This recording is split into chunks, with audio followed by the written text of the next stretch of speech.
Grabe guys, ito nga pala mga kaganapan namin ngayong araw. Bali, ito nga pala ang day 1 ng pag-electrical namin dito sa farm. At success nga pala yung aming ginawa sa day 1. Pero teka, intro, pasok. Kasarapan nga. At dito nga inabot na kami ng ulan sa pamimili ng materialis dito sa hardware. At natagalan nga rin pala kami dito sa pamimili ng materialis. Medyo madami-dami nga rin pala yung aming binili mga materialis dito sa hardware.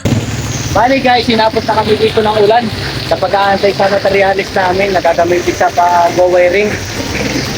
At yan, nung tagal nga rin pala bago tumigil ang ulan, nalimutan kasi ni Pare Michael yung kanyang trapal sa tricycle, kaya naman hindi kami agad-agad makalis. At medyo nagpatila muna kami ng ulan. Nung medyo humina-hina na ang ulan, pinagtatalina namin yung mga materialis dito sa tricycle para hindi maglaglagan. At kahit na ulan ay umalis na rin kami kasi matatagalan talaga kami pag hindi agad kami umalis dito. Nagbiyahe kami na may kasamang pag-iingat at pananalig kay God para safety palagi. Mahirap pa man din ngayon, madulas ang karsada. At kasama nga din pala namin yung kapatid ni Pare Michael na sa Boy Tanso.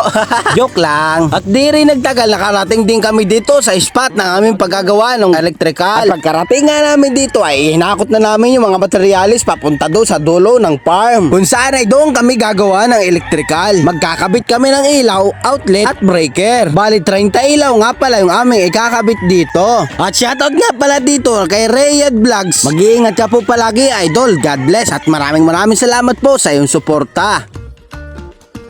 At napakaganda nga naman tanawin ng mga ganitong farm ay ay talagang may kalawakan at nakaka-relax din ng mata ay. At ito nga pala yung papalitan namin mga bumbilya, yung walang mga bumbilya dyan saka yung mga pundi. At magdadagdag pa kami ng ilang bumbilya sa kasi request ng mga tao dito. Kaya naman pinagtitesting na namin yung mga bukilya dito kung nagana pa sa mga bumbilya. Yung iba hindi na, kaya naman papalitan na lang namin. At yung iba naman kaya hindi nagana ay mga patid pala ang wire dito sa ibabaw. Kaya naman nag-start na kami sa pagkakabit ng mga bumbilya sa mga oras na to. At may kanya-kanya nga kaming pisto ng pagkakabit dito ng wire para mabilis kami matapos sa aming trabaho. At sa mga oras na to ay nagkamali pa nga ako ng kabit at dalawa pala yung wire na nakakabit dito na ikabit ko ay dun sa live. Mabuti na lang hindi ako nakuryente. Kaya naman nagtataka ako ay biglang umilaw.